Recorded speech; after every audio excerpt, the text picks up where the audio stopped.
అదే నీళ్ళ ప్రస్తావనతో ఇప్పుడు ఆ నీళ్ళ గొడవతోనే కేసీఆర్ గారు కూడా బయటకు వచ్చారు.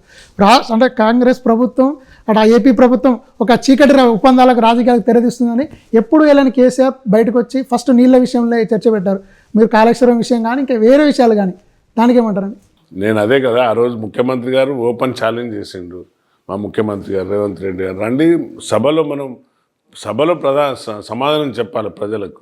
ప్రజలచే ఎన్నుకోబడ్డ ప్రభుత్వం కాబట్టి నువ్వు మీడియా ముందు పోయి ఎక్కడో కూర్చొని మీటింగ్ పెట్టాడు కాదు, ఇక్కడ వచ్చి అసెంబ్లీలో నువ్వు చెప్పండి, మా తప్పిదాలు ఉంటే మాకు చూపెట్టండి, మాకు గైడ్ చేయండి. మీకు ఉన్న అపూర్వమైన అనుభవంతో మీరు 80,000 పుస్తకాలు చదివింది కాబట్టి మీ యొక్క తెలివితేటలు చెప్తున్నారు కదా. నీళ్ళ మీద కాంగ్రెస్ ప్రభుత్వానికి అవగాహన లేదు, డ్యామ్ల మీద లేదు, నీళ్ళ నియామకాల మీద అవగాహన లేదని చాలా నవ్వొస్తుంది. వాళ్ళు మాట్లాడే విధానం అవగాహన లేదంటే, ఇరిగేషన్ మీద పట్టులేని వ్యవస్థ మీద పట్టు లేదనేది వాళ్ళు చాలా అంటే వాళ్ళు మేమే పెద్ద దీనికి చాలా లీడర్స్ కూడా పీపీటీలు ఇచ్చారు, ప్రజెంటేషన్స్ ఇచ్చారు. ఏది ఇచ్చినా కూడా వాళ్ళంతా మేమే బ్రాండ్ అంబాసిడర్స్ తెలంగాణకు అనే విధంగా స్టైల్ కొడుతున్నారు తప్ప మాట్లాడుతున్నారు తప్ప. పాలమూరు రంగారెడ్డి వాళ్ళ స్వయంగా కూతురు వచ్చి కల్వకుంట్లలో ఉన్న కవితమ్మ వచ్చి సోదరి వచ్చి చెప్పింది. ఏమని చెప్పింది? తట్టెడు మట్టి కూడా పోయలేదా, ఎత్తిపోయలేదు పాలమూరు రంగారెడ్డి మీద. కాళేశ్వరం పైన ఉన్న ఇంట్రెస్ట్ కంటే పాలమూరు రంగారెడ్డిని పక్క పెట్టి వీళ్ళు చేసిన పనులు 1 కాదు 2 కాదు దోసుకున్నదని స్వయంగా ఆమెనే చెప్తుంది. ఇక ఇంతకంటే ఇప్పుడు ఇంటి దొంగని ఈశ్వరుడు అయినా పట్టుకోడు అంటాడు. మరి ఇంత స్పష్టంగా కవిత ఎక్కడ పోయినా కూడా హరీష్ రావు ఏం దోసుకున్నాడు, కేటీఆర్ ఏం దోసుకున్నారు, తెలంగాణ పేరు చెప్పి ఏ విధంగా దగా చేసిండ్రు, ఉద్యమకారులను ఏ విధంగా మోసం చేసిండ్రని ఆమె స్పష్టంగా చెప్తుంది. ఇంతకంటే సాక్షి కాంగ్రెస్ పాలన బాగుందని చెప్పట్లే కదండి. కాంగ్రెస్ పాలన బాగలేకుంటే బాగలేదని చెప్తుంది కదా. మరి ఆ ప్రస్తావన తెస్తలేదు. మరి కాంగ్రెస్ ఏ విధంగా ఎక్కడన్నా తప్పుగా ఉంటే డెఫినెట్గా చెప్తే మేము యాక్సెప్ట్ చేస్తాం. కాంగ్రెస్ ప్రభుత్వం ఏది చేసినా కూడా ప్రజల కోసం ఆలోచించి చేస్తుంది.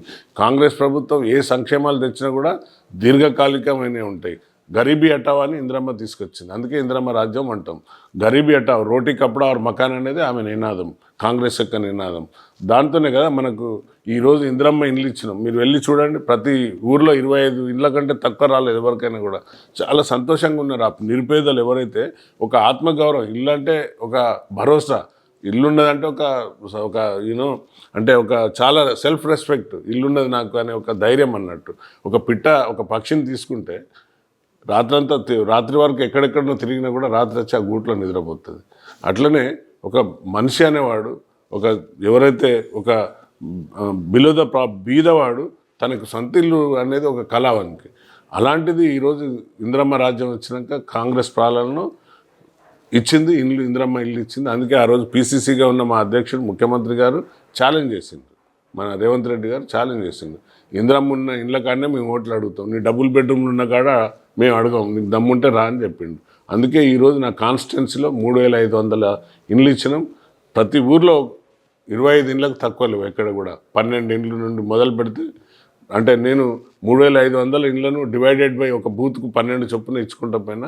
సో దాన్ని సమానంగా అందరికి కూడా పంచడం, అలా ట్రాన్స్పరెంట్గా ఎవరి దగ్గర ఒక చేయి 10 రూపాయలు అడగకుండా, చేయి మీద చాచకుండా ఈరోజు ప్రతి ఒక్కరు చాలా సంతోషంగా ఉన్నారు. గృహప్రవేశాలు అయ్యేటప్పుడు కూడా అందరు దేవుని పటాలు పట్టుకొని పోతారు.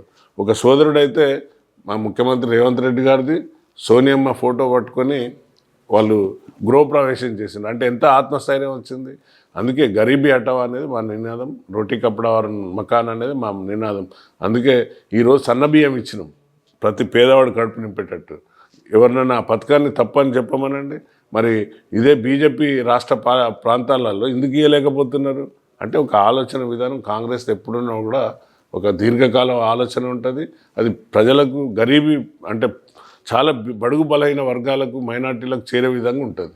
రైట్. ఇప్పుడు చూసుకున్నట్టయితే తెలంగాణ వాదం అనేది కూడా ఒక ఉద్యోగ ప్రస్తావన, నిరుద్యోగుల పోరాటం అల్లున్నది. దానిపై నిరుద్యోగులపై, ఉద్యోగ జాబితాలపై కాంగ్రెస్ ప్రభుత్వం ఒక స్పష్టత ఎందుకు ఇవ్వలేదు? ఇప్పుడు రాగానే 70,000 పథకాలు కాకుండా ఇంటికి ఉద్యోగం ఉంటే ఆ ఇల్లు బాగుపడుతుందనే నినాదాలు చేసిన కాంగ్రెస్ 100% అంటే ఉద్యోగాలు అంటే ఇంటికి ఒక ఉద్యోగం ఎట్లా వస్తుందా మనం చెప్పుకునేది తప్పు ప్రజలను ఎప్పుడు తప్పుదోవ పట్టేయద్దు. ఆయన తెలంగాణ వచ్చినప్పుడు నీళ్లు నిధులు నియామకానికి కొట్లాడిండు, ప్రతి ఇంటికి ఒక ఉద్యోగం వస్తుంది అన్నాడు. ఎక్కడ వచ్చినాయి మరి? ఏమన్నా ఎన్నిసార్లు గ్రూప్ 1 గ్రూప్ 2లో ఎగ్జామ్ పెట్టడం, పేపర్ లీక్ చేయడం, కోర్టులు వేయడం, క్యాన్సిల్ చేయడం, మరి అదే ప్రభుత్వం కాంగ్రెస్ ప్రభుత్వం ప్రజాపాలన ఇందిరామ రాజ్యం వచ్చినాక 70,000 పైసలకు ఈరోజు మేము అందరికీ గ్రూప్ 1 to గ్రూప్ 4 వరకు అన్ని వివిధ పోస్టులన్నీ నింపినాం, ఇచ్చినాం. ఇంకా గ్యాప్ క్యాలెండర్ కూడా సిద్ధంగా ఉన్నది ఇవ్వడానికి. నిన్న కూడా శ్రీధర్ గారు చెప్పారు, మంత్రి గారు చెప్పారు కదా, అనుకూలమైన గవర్నమెంట్ ఉద్యోగాలు సాధ్యం కాదు, ఎవరి సెక్టార్ వాళ్ళు ప్రైవేట్ సెక్టార్ చూసుకోండి అని చెప్తున్నారు. అంటే ఒక సెక్టార్లో ఎన్ని ఉద్యోగాలు రిటైర్డ్ అవుతారు మీరే చెప్పారు, 2 లక్షల ఉద్యోగాలని రాహుల్ గాంధీ గారు కూడా చెప్పారు, అందరూ చెప్పారు. ఇస్తారు.